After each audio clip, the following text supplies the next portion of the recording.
Guys, ഇന്ന് നമുക്കൊരു day in my life കണ്ടാലോ. ഞാൻ രാവിലെ എഴുന്നേറ്റ് ഫ്രഷ് ആയിട്ട് ഫുഡ് കഴിക്കാനിരുന്നു. ഞാൻ നേരത്തെ ജിമ്മിലൊക്കെ പോകുന്നുണ്ടായിരുന്നേ, അതുകൊണ്ടാണ് ഞാൻ ഈ ഏത്തക്കയും മുട്ട പുഴുങ്ങിയതും തന്നെ രാവിലെ കഴിക്കുന്നത്. അതിന്റെ കൂടെ ഞാൻ കുങ്കുമപ്പിന്റെ വെള്ളം കുടിക്കുന്നുണ്ടായിരുന്നു, തലേന്ന് ഇട്ട് വെച്ച വെള്ളം. അത് നമ്മുടെ സ്കിന്നിന് ഡാമേജ് ഒക്കെ കുറയ്ക്കും, പിന്നെ പിഗ്മെന്റേഷൻ കുറയ്ക്കും.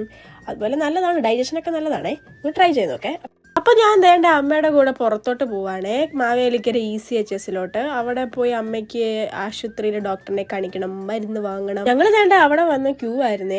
അത് കഴിഞ്ഞ് ഡോക്ടറിനെ കാണാൻ വേണ്ടി വെയിറ്റ് ചെയ്തിരുന്നു. അത് കഴിഞ്ഞ് ഡോക്ടറിനെയും കണ്ട് ഞങ്ങൾ നേരെ കായംകുളത്തോട്ട് പോയി. അമ്മയ്ക്കൊക്കെ കൃഷി പരിപാടി ഭയങ്കര ഇഷ്ടമാണ്, അതുകൊണ്ട് ഞങ്ങൾ ഈ മിന്റിന്റെ ഒരു ചെടിയും അതുപോലെ തന്നെ വെണ്ടയാന്ന് തോന്നുന്നു അതും വാങ്ങിച്ചു. എന്നിട്ട് അവിടുന്ന് ഇറങ്ങി കറ്റാണം ബെസ്റ്റ് ബേക്കറിലോട്ട് വന്നു. അവിടെ ചൂട് പപ്സ് കിട്ടും, നിങ്ങളൊന്ന് ട്രൈ ചെയ്ത് നോക്ക്. നല്ല അടിപൊളി പപ്സ്, അടിപൊളി ക്രിപ്സി പപ്സ് ആണ്, ഒന്ന് ട്രൈ ചെയ്ത് നോക്കേ. എന്നിട്ട് ഞാൻ ഈ പപ്സ് കഴിച്ചുകൊണ്ടിരുന്നപ്പോൾ ഒരാൾ വന്ന് നോക്കിയിരിക്കും, അവനും കൊടുത്തു. ഇവന്മാരുള്ള വീട്ടിലെ അവസ്ഥ നിങ്ങൾക്കും അറിയാമല്ലോ. അപ്പോൾ ഇത്രയുള്ള ഗൈസ്, ബൈ.